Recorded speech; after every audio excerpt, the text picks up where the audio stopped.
Okay, so today we're going to dive into a pretty simple question that, it turns out, has a really complex answer. Where do Indian surnames actually come from? We tend to think of them as these ancient things passed down for 1,000 years. But what if I told you that for a lot of people, they're actually a pretty modern invention?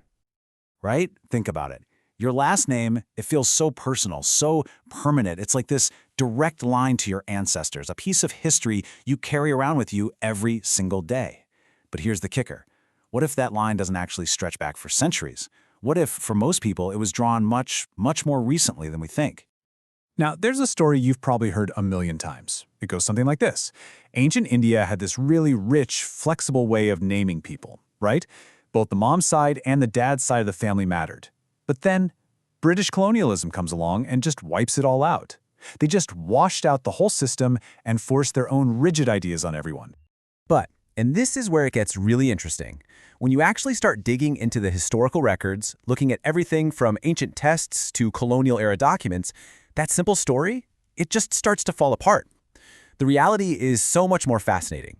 We're talking about incredible diversity, powerful exceptions in different regions, and a huge change that was, well, anything but simple. Okay, so to really get what changed, we've got to first understand what things were like before. Let's jump back in time to in India before fixed hereditary surnames were really a thing for most people. So if you look at really old texts, like the Vedas, you find something pretty amazing. A world basically without last names as we know them. So your identity wasn't just one single static label. Instead, your name was more like a collection of descriptions. It might tell people who your parents were, what clan you belong to, or maybe even something unique about you as a person. And a really key part of this whole flexible system, and this is super important for our story, was something called a matronymic. All that means is a name that comes from your mother or another female ancestor. Simple as that. And this wasn't some rare, obscure thing. It was actually a huge deal in some of India's biggest, most foundational stories. I mean, just look at the Mahabharata. The heroes are constantly being identified through their mothers. Arjuna is called Kaunteya, the son of Kunti. Karna is called Radheya, the son of Radha. This wasn't just a fun fact. It was literally a core part of how people's identities were understood and talked about. Yeah, exactly. As one scholar, D.D. Mishra, points out, characters would be called things like Pandu Putra, which just means son of Pandu, along with other clues about their family. It really shows this dynamic system of descriptors, not just one single unchanging surname. Your identity was basically this whole web of relationships. Now, this kind of flexibility wasn't just something you'd find in old stories. In at least one part of India, a system that was completely centered on the mother's family line was the actual foundation of society. And that brings us to the incredible case of Kerala. So in Kerala, you had communities like the Nayars who followed a system called matronymic-dominant. And listen, this wasn't just about what you called somebody. This was a full-blown matrilineal system. We're talking your lineage, your property, your inheritance, your entire social belonging. It all came through your mother's family, what was called her Tharavad. The father's side, it was actually secondary. Okay, but here's a really important point to remember. While Kerala is this amazing, powerful example of a different way of doing things, it was not the norm across the entire subcontinent. You can't just take one region and apply it to all of India.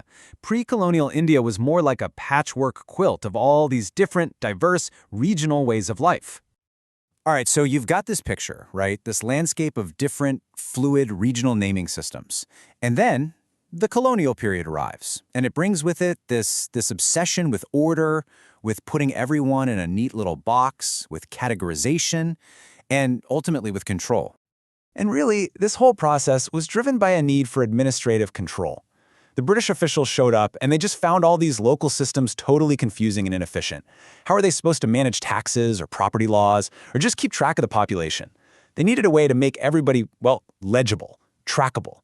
And their solution was to just impose the system they already knew, the European model of a first name and a fixed family name. And they locked it all into place using the census, often tying those new surnames rigidly to a person's caste. And let's be clear, this wasn't just a friendly suggestion. This was enforced with the full power of the law and bureaucracy. That 1881 census was a huge turning point.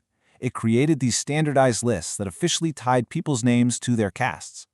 And then, in places like Kerala, they passed specific laws, like the Nayar regulation, that were designed to systematically tear down that whole matrilineal system and push everyone towards a patrilineal, father-focused model. But here's the thing. This colonial push didn't land the same way everywhere. It's super important to know that the impact was really uneven. In the North and the West, people adopted fixed surnames pretty readily. But in the South, there was more resistance. You still see practices like using initials for a father's name, for example. And even in Kerala, where the old system was legally abolished, some of those informal matronymic traditions managed to survive. All right, so we've looked at this fluid, flexible past, and then we've seen the big colonial push for standardization.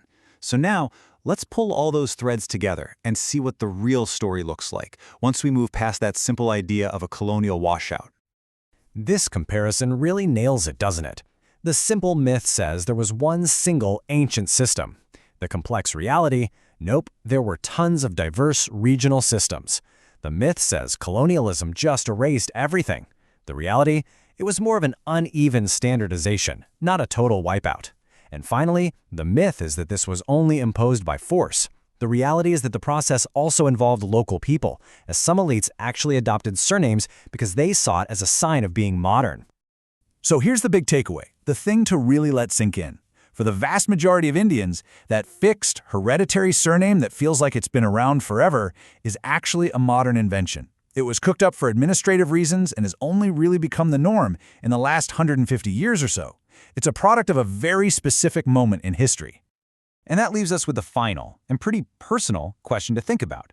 If the last name that you carry is actually a pretty modern invention, something born out of administrative logic and massive social change, then what does it truly say about who you are?